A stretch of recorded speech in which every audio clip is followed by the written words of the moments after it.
नमस्कार दोस्तों, quality of India के इस प्रोग्राम में मैं आर्यन विश्वकर्मा आप लोगों का बहुत बहुत स्वागत करता हूं। दोस्तों, इस प्रोग्राम में हम फेलियर के डिफरेंट मैट्रिसेस के बारे में जानेंगे। तो दोस्तों, जब हम बात करते हैं फेलियर्स की, प्राइमरली अगर बात करते हैं इक्विपमेंट के फेलियर्स की, तो मेंटेनेंस डिपार्टमेंट नज़र में आता है।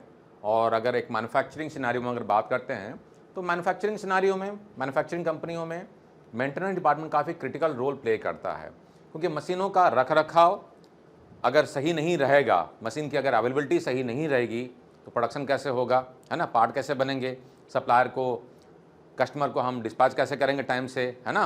तो ये सब करने के लिए मशीनों का सही रहना बहुत ज़रूरी है। तो मेंटेनेंस के लिए कुछ इंपॉर्टेंट मैट्रिसेस रहते हैं जो कि कंपनियों में इस्तेमाल किए जाते हैं। इन्हीं में से 4 important metrics MTTF, MTBF, MTTR और MTTD, है ना। इन चारों को हम इस प्रोग्राम में समझने की कोशिश करेंगे। और ये जो हैं, ये हेल्प करते हैं ऑर्गेनाइजेशन को ऑपरेशनल एफिशिएंसी को बढ़ाने के लिए, डाउन टाइम या मशीन का जो ब्रेकडाउन है उसको कम करने में, कस्टमर का सेटिस्फेक्शन बढ़ाने में, क्योंकि मशीन की अवेलेबिलिटी अगर बढ़ेगी तो प्रोडक्शन का टारगेट पूरा होगा, टाइम से मटेरियल बनेगा, टाइम से डिस्पैच होगा, कस्टमर को टाइम से मिलेगा और मशीन कंडीशन अगर सही रहेगा तो प्रोडक्ट की क्वालिटी भी सही रहेगी। तो इसके लिए काफ़ी ये इंपॉर्टेंट हो जाता है। साथ ही साथ हमारा जो मेंटेनेंस होता है, मेंटेनेंस में एक रिपेयर एंड मेंटेनेंस का कॉस्ट होता है। इसका भी KPIs काफ़ी सारी कंपनी में होता है मेंटेनेंस के लिए, रिपेयर एंड मेंटेनेंस कॉस्ट, उनको टारगेट भी दिया जाता है, तो इसमें भी रिडक्शन होता है, ठीक है ना। तो ये बहुत इंपॉर्टेंट मैट्रिसेस हैं, इनको एक एक करके हम एग्जाम्पल के साथ में समझते हैं। पहले समझते हैं हम दोस्तों MTTF, यानी कि मीन टाइम टू फेलियर। तो मीन का मतलब क्या होता है दोस्तों? मीन का मतलब क्या होता है? एवरेज, है ना।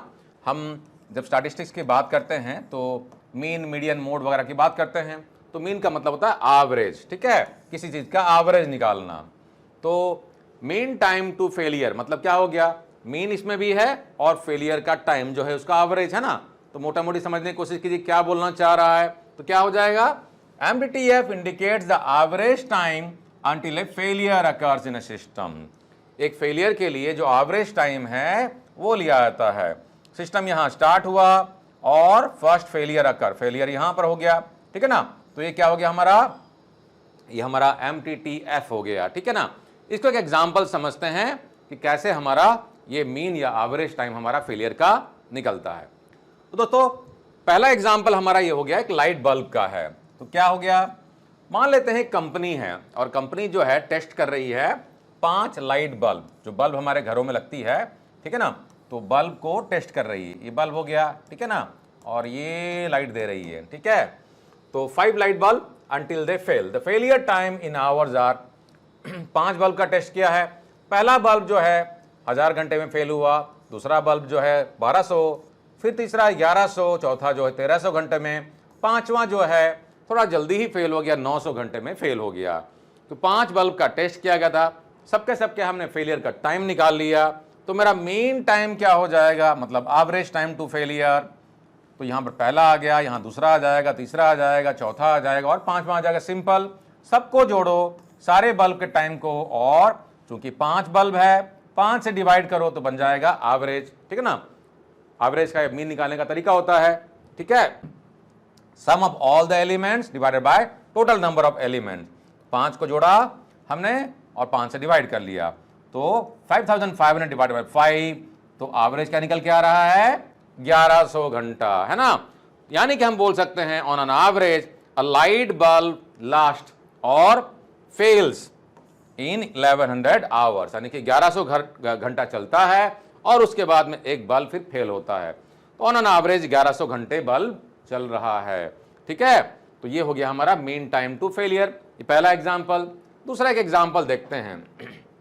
दूसरा एग्जांपल क्या है हमारा? फ्यूजेस इन ए सर्किट। एक सर्किट है, उसमें फ्यूज लगा हुआ है। तो क्या केस हमारा है? A manufacturer test 10 single use electrical fuses. एक मैन्युफैक्चरर है, वहां बल्ब टेस्ट कर रहा था, यहां पर क्या चेक कर रहा है? फ्यूज को टेस्ट कर रहा है। The fuses fail at the following time interval. अलग अलग फ्यूजेस का फेल होने का टाइम अलग अलग है ना। तो कोई जो हो रहा है 50 घंटे में फेल हो रहा है, या फ्यूज उड़ रहा है 60 घंटे में, 45 घंटे में। अब मीन टाइम क्या हो जाएगा? एवरेज टाइम, वहां 5 था, यहां पर 10 है, सारे टाइम को जोड़ लो, टोटल जो अलग अलग टाइम है, ठीक है, और टोटल नंबर कितने हैं, 10 हैं, 10 से डिवाइड करो, कितना निकलेगा, 560 हो गया total, divided by number of fuses 10, तो कितना हो गया, 56 आवर। तो यहां पर हमारा मीन टाइम टू फेलियर कितना हो गया, 56 आवर। तो हम बोल सकते हैं कि एवरेज में 56 घंटे में फ्यूज उड़ रहा है या फ्यूज का लाइफ खत्म हो रहा है, ठीक है ना। तो ये हो गया हमारा मीन टाइम टू फेलियर। अब बात करते हैं दोस्तों दूसरा एलिमेंट हमारा, जो कि है मीन टाइम बिटवीन फेलियर।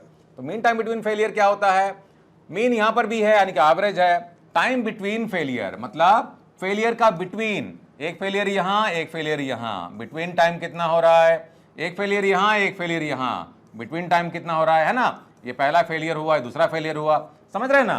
तो यहां पर इसकी बात कर रहा है, मीन टाइम बिटवीन फेलियर।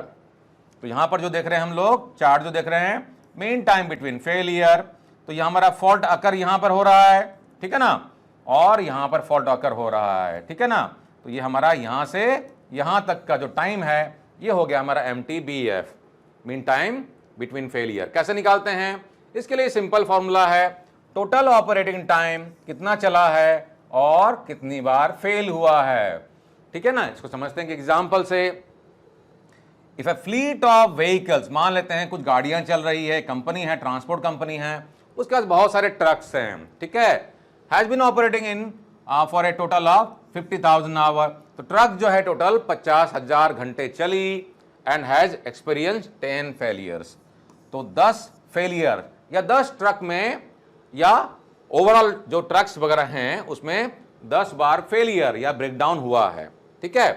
अब हम बात करते हैं मीन टाइम बिटवीन फेलियर का, क्या हो जाएगा, टोटल कितना चला है 50,000 घंटे, तो 50,000 आवर, तो टोटल 50,000 आवर आ गया, टोटल फेलियर कितना है 10, तो डिवाइड किया हमने, निकला कितना 5,000 आवर्स। इसका मतलब है ऑन एन एवरेज या मीन में, है ना, ऑन एन एवरेज हर 5,000 घंटे के बाद में फेलियर हो रहा है। तो मीन टाइम बिटवीन फेलियर, दो फेलियर की दूरी क्या होना चाहिए, जितना दूर में रहेगा उतना अच्छा है। तो मीन टाइम बिटवीन फेलियर क्या होना चाहिए, हायर द बेटर, जितना ऊपर रहेगा, जितना ज्यादा रहेगा उतना अच्छा है, मतलब जल्दी जल्दी फेलियर नहीं होना चाहिए, जितना देर के बाद में फेलियर रहेगा उतना अच्छा है। तो ये जो 5,000 घंटे में जो फेलियर हो रहा है इसको बढ़ाइए, इसको 10,000, 20,000, 50,000 ले जाइए, आइडियली कहीं फेलियर होना ही नहीं चाहिए, ठीक है ना। ये हो गया हमारा second element, mean time between failures. अब बात करते हैं मीन टाइम टू डिटेक्ट, ठीक है ना, ये भी क्रिटिकल एलिमेंट होता है। मीन टाइम टू डिटेक्ट मतलब डिटेक्ट करने के लिए, पकड़ने के लिए एवरेज टाइम कितना लग रहा है, मीन का मतलब तो हमारा एवरेज ही हो गया, तो डिटेक्ट करने के लिए कितना टाइम लग रहा है, ये बहुत इंपॉर्टेंट एलिमेंट है। It represents the average time it takes to detect that a failure has occurred. तो फेलियर हुआ है इसको पता करने में भी टाइम लगता है, ठीक है ना। एग्जांपल से समझते हैं, मीन टाइम टू डिटेक्ट क्या हो जाएगा, total time to detect failure, total time कितना लगा और कितने टोटल फेलियर हो गए। सिंपल फॉर्मूलाज है सब जगह में, इनको डिवाइड करके इसका निकाल लीजिए रेशियो, ठीक है। एग्जांपल ले लेते हैं, तो मान लेते हैं मेंटेनेंस डिपार्टमेंट ने टोटल 1000 घंटा या 100 घंटा लगाया, तो यहां पर 100 घंटा दिया हुआ, तो 100 घंटे लगाया और 100 घंटे में 10 फेलियर्स उन्होंने डिटेक्ट किए या आइडेंटिफाई किए, ठीक है। तो मीन टाइम टू डिटेक्ट क्या हो जाएगा, 100 डिवाइडेड बाय 10 यानी कि 10 आवर्स, यानी कि ऑन एन एवरेज हर 10 घंटे में एक फेलियर वो डिटेक्ट कर रहे हैं। तो यहां पर देख सकते हैं पिंक कलर में दिया हुआ है ये mean time to detect area, error यहां पर कॉज हुआ और यहां पर डिटेक्शन हुआ, ठीक है ना। तो ये जो दूरी है मीन टाइम टू डिटेक्ट ये आ गया यहां पे। तो क्या होना चाहिए, हायर द बेटर और लोअर द बेटर, ठीक है। क्या होना चाहिए, mean time to detect, detection तो जल्दी से जल्दी होनी चाहिए तभी तो ठीक करेंगे, है ना।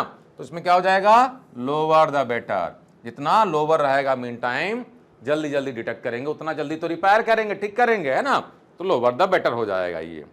नेक्स्ट आते हैं, तो मीन टाइम टू रिपेयर में क्या हो जाएगा, mean time to repair represents the average time it takes to repair और फेल्ड सिस्टम और component and restore it to normal operation. तो यहां पर भी हमारा मीन का मतलब एवरेज टाइम है टू रिपेयर, यानी कि रिपेयर करने में एवरेज टाइम क्या लग रहा है। तो यहां पर देख सकते हैं ग्रीन बैंड में दिखाया गया है यहाँ पे मीन टाइम टू रिपेयर, यानी कि आपने प्रॉब्लम को डिटेक्ट किया, यहां पे मशीन खराब हुई, पता चल गया, चालू तो करोगे, मशीन को ठीक करोगे, है ना। कितना टाइम लग रहा है ठीक करने में, तो यहां पर डिटेक्शन ऑफ एरर हुआ और उसके बाद में रिपेयर मेरा कंप्लीट हुआ, मशीन चालू हो गई। तो ये जो टाइम लगा ऑन एन एवरेज कितना है, तो रिपेयरिंग करने का टाइम कितना होना चाहिए, कम से कम, जितनी जल्दी हो उतना अच्छा है। तो इसमें क्या हो जाएगा, मीन टाइम टू रिपेयर जो है लोअर द बेटर होगा, जितना नीचे रहेगा उतना बढ़िया रहेगा। एक एग्जांपल से समझते हैं, केस स्टडी ले लेते हैं। फॉर्मूला क्या हो जाएगा इसका, सेम यहां पर है, mean time to repair, total time to repair, कितना टोटल टाइम लग रहा है रिपेयरिंग करने में और कितने बार रिपेयर कर रहे हैं, दोनों को डिवाइड कर लीजिए, ठीक है ना। तो एग्जांपल क्या है, if it takes maintenance technician a total of 500 hours, मान लेते हैं कि मेंटेनेंस कंपनी है, मान लेते हैं कंपनी जहां पर मेंटेनेंस डिपार्टमेंट 500 घंटे में 20 रिपेयरिंग के इंस्टेंसेस को क्लोज करती है, ठीक है, इक्विपमेंट फेलियर का, यानी कि टोटल टाइम लगा कितना, 500 घंटा, टोटल रिपेयरिंग कितना किया, 20 रिपेयरिंग किया, तो ऑन एन एवरेज 25 घंटे लग रहा है एक रिपेयरिंग करने में।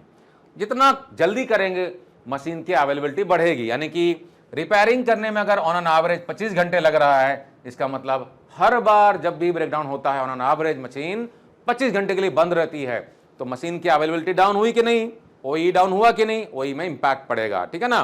तो ये क्या होता है, लोअर द बेटर। तो दोस्तों मैं आशा करता हूं कि mean time to failure, mean time to repair and mean time between failure and mean time to detect, ये सारा एलिमेंट जो है आपको समझ में आ गया होगा, है ना। कैसे इसको कैलकुलेट करते हैं ये भी समझ में आ गया होगा। कैसा लगा वीडियो कमेंट में लिख के हमको बताइए, और क्वालिटी हब इंडिया के सर्विसेज को जरूर अवेल कीजिए। क्वालिटी हब इंडिया एक सर्टिफिकेशन बॉडी है एक्रेडिटेड बाय NABCB IAF। अगर आपको अपनी कंपनी में ISO सर्टिफिकेशन करवाना है किसी भी स्टैंडर्ड के लिए, आप क्वालिटी हब इंडिया कॉन्टैक्ट कर सकते हैं। साथ ही साथ लीड ऑडिटर सर्टिफिकेशन के लिए भी, जो कि एग्जाम्पलर ग्लोबल एक्रेडिटेड कोर्सेज हैं, उसके लिए भी आप हमें कॉन्टैक्ट कर सकते हैं। और इसके अलावा किसी भी तरह के ट्रेनिंग प्रोग्राम, चाहे टेक्निकल ट्रेनिंग प्रोग्राम हो, बिहेवियरल ट्रेनिंग प्रोग्राम हो, ऑडिटिंग के रिक्वायरमेंट हो, या आपको स्टैंडर्ड्स खरीदना हो, आप क्वालिटी हब इंडिया को कॉन्टैक्ट कर सकते हैं। डिटेल में हमारे सर्विसेज के बारे में जानने के लिए हमारा वेबसाइट www.qualityhubindia.com को जरूर विजिट करें, और हमारा पोर्टल courses.qualityhubindia.com को भी जरूर विजिट करें। क्वालिटी हब इंडिया का एप्लीकेशन भी अवेलेबल है एंड्रॉयड और iOS का, उसको भी आप डाउनलोड कर सकते हैं।